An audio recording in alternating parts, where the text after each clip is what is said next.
இன்றைய முக்கிய செய்திகள். KP ப்ராப்பர்ட்டீஸ் அலுவலகம் சென்னை KK நகரில் புதிதாக திறக்கப்பட்டது. இதனை நில தரகர்கள் நல சங்கத்தின் மாநில அமைப்பாளர் களப்போராளி SK ராஜா அவர்கள் தலைமை தாங்கினார். தரகர்களின் விடிவெள்ளி டாக்டர் விருகை VN கண்ணன் அவர்கள் அலுவலகத்தை திறந்து வைத்தார். மற்றும் இந்நிகழ்வில் மேலும் சிறப்பாக தென்சென்னை தெற்குமேற்கு மாவட்ட கழக செயலாளர் மக்கள் தொண்டர் விருகை VN ரவி அவர்கள் கலந்து கொண்டு குத்துவிளக்கு ஏற்றினார். இந்நிகழ்வில் 100க்கும் மேற்பட்டோர் கலந்து கொண்டனர் என்பது குறிப்பிடத்தக்கது. நியூஸ் 80 தமிழ் செய்திகளுக்காக சி ராஜா.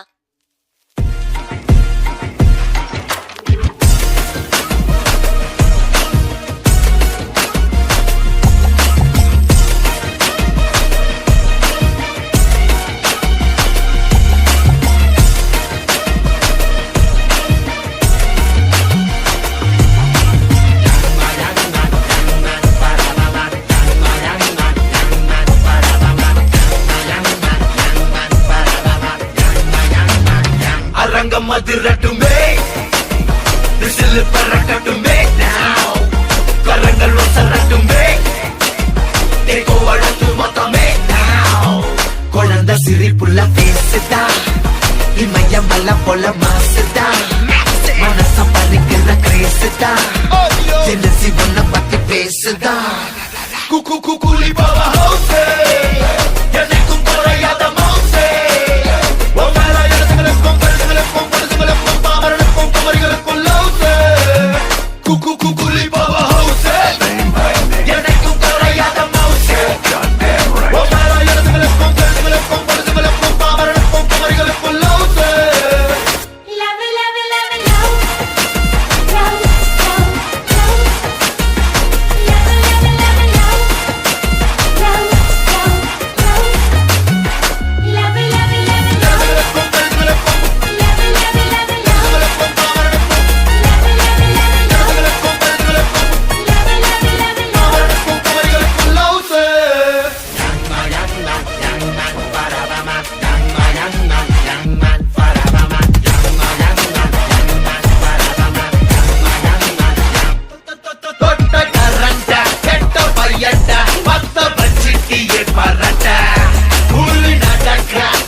சுயம்பு சரித்திரம் பாருடா சிரிக்கும் கிரிமல்ல தானடா பரட்ட பவ ஹவுசே காந்த கண்ணு ரெண்டு ரவுசே ஒவ்வொரு இடத்துகளுக்கும் தெருவுகளுக்கும் பொழுதுகளுக்கும் பாமரனுக்கும் குமரிகளுக்கும்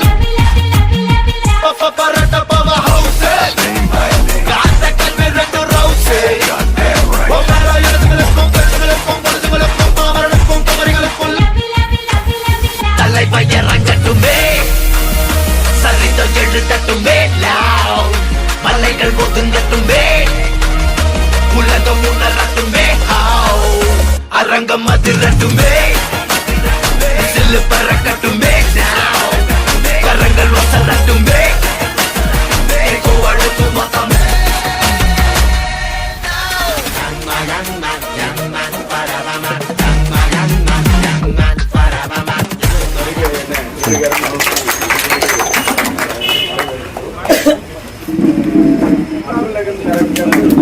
சாதாரண விஷயம். ஆனால் இவ்வளோ பேர் வந்திருக்கிறாங்க. உங்களுடைய அழைப்பை ஏற்று வந்துருக்கிறாங்க. நானும் வந்திருக்கிறேன், எல்லாரும் வந்திருக்கிறாங்க. எல்லாரும் மனசார வாழ்த்துக்கிறாங்க. யாரும் குறையாக வாழ்த்துப்பதில்லை.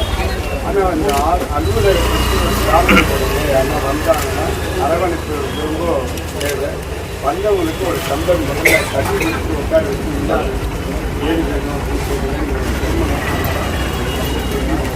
அப்படின்னு கேட்டுக்கொண்டு நான் எப்போதுமே இந்த அலுவலகம் திறக்கிறது நான் திறந்து வைக்கிறதே கிடையாது. பெரும்பாலும் என்ன காரணம் அப்படின்னா நம்ம நிறைய திறக்கிறோமா அவங்க மூடும் போது அந்த யாருக்கு அந்த சொல்லு வரும், திறக்கிறவங்களுக்கு தான் அந்த சொல்லு வரும். அது இன்னைக்கு பிருந்தா தான் அதை திறந்து வச்சிருக்கிறாங்க. அலுவலகம் பெருசாக வளர்றதுக்கும் அது அவங்ககிட்ட தான் இருக்குது அப்படின்னு கேட்டுக்கொண்டு ஒரு உதாரணத்துக்கு சத்தனம் டாட்டா அப்படின்னு நீங்கள் எல்லாருமே கேள்விப்பட்டிருப்பீங்க. இதே பகுதியில் சார்ந்த சரவணபவன் ஹோட்டல் ஓனர் அவரையும் நீங்கள் கேள்விப்பட்டிருப்பீங்க. கடினமான உழைப்பு மட்டும்தான் ஒரு மனிதனை உச்சத்துக்கு கொண்டு போவாங்க. வேற எதுவும் சாமியை வந்தனா கூட உச்சத்துக்கு கொண்டு போவாங்க. கடினமான உழைப்பு மட்டும்தான் ஒரு மனிதனை உச்சத்துக்கு கொண்டு போவோம். இந்த சங்கம் இன்னொரு இடத்துல சொந்த இடமா வாங்கி நீங்க படிப்படியாக மேலே போகணும். அவங்க பெருசா போறாங்க, நம்ம இப்படி போனோம் அப்படின்னா நிதானமா போங்க. நமக்கு சொந்த இடம் வாங்கி உள்ள போறதுக்கு 20 வருஷம் தேவைப்பட்டது. அதனால வந்து இருக்கிற இடத்த நீங்க பண்ணுங்க. இந்த இடம்னா நல்ல ஒரு அற்புதமான இடம்.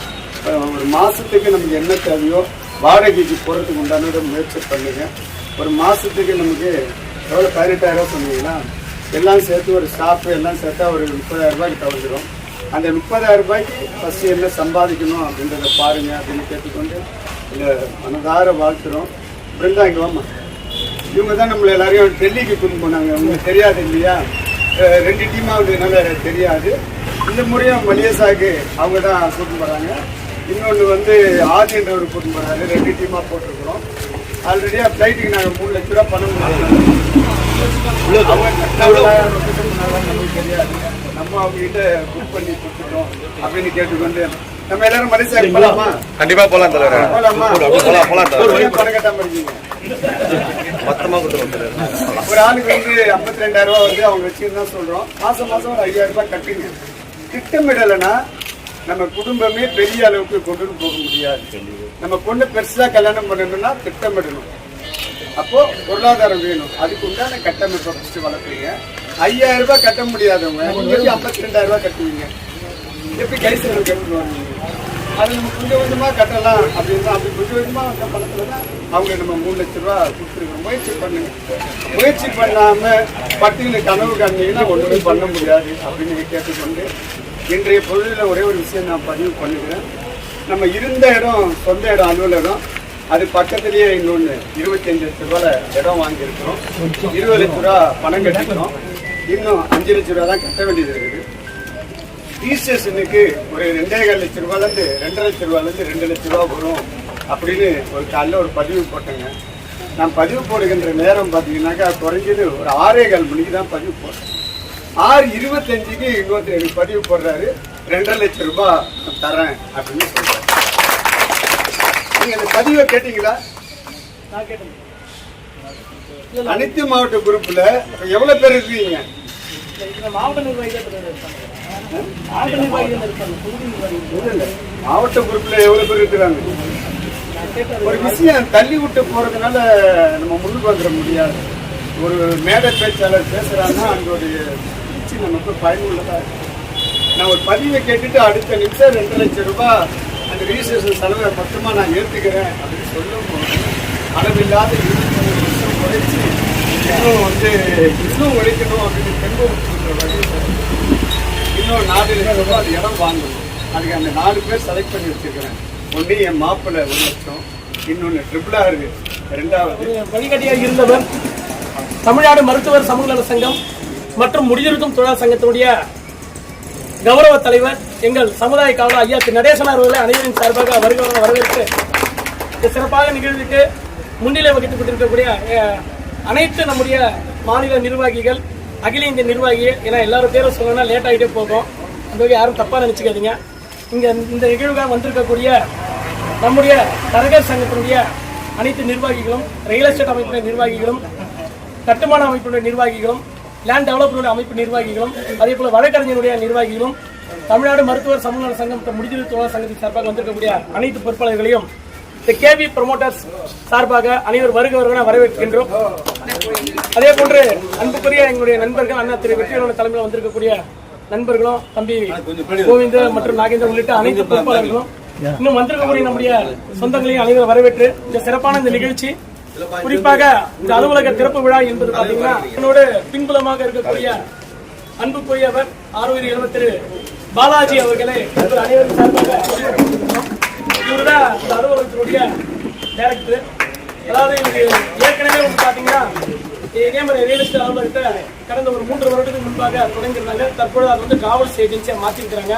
தற்பொழுது இந்த இடத்துல வெளிப்படையா சொன்னா கடந்த ஒரு 3 மாத காலமாக அவர் சொல்லிட்டு இருந்தாரு, நான் இது மாதிரி ரியல் எஸ்டேட் ஆஃபீஸ் ஓப்பன் பண்ணணும்னா எங்கேயாவது நீங்க பாருங்கன்னு சொல்லப்படும். இல்லைங்க, நீங்க இருக்கிற பகுதியை நான் பாக்குறேன், ஏன்னா நீங்களும் உங்களுடைய உதவிகளும் ஏதாவது ஒரு வகையில் எனக்கு கிடைக்கும், எல்லாருடைய உறவுகளுடைய அரவணைப்பு கிடைக்கிற அடிப்படையில் தற்போது இந்த அலுவலகத்தை தொடங்கி இருக்கிறாங்க.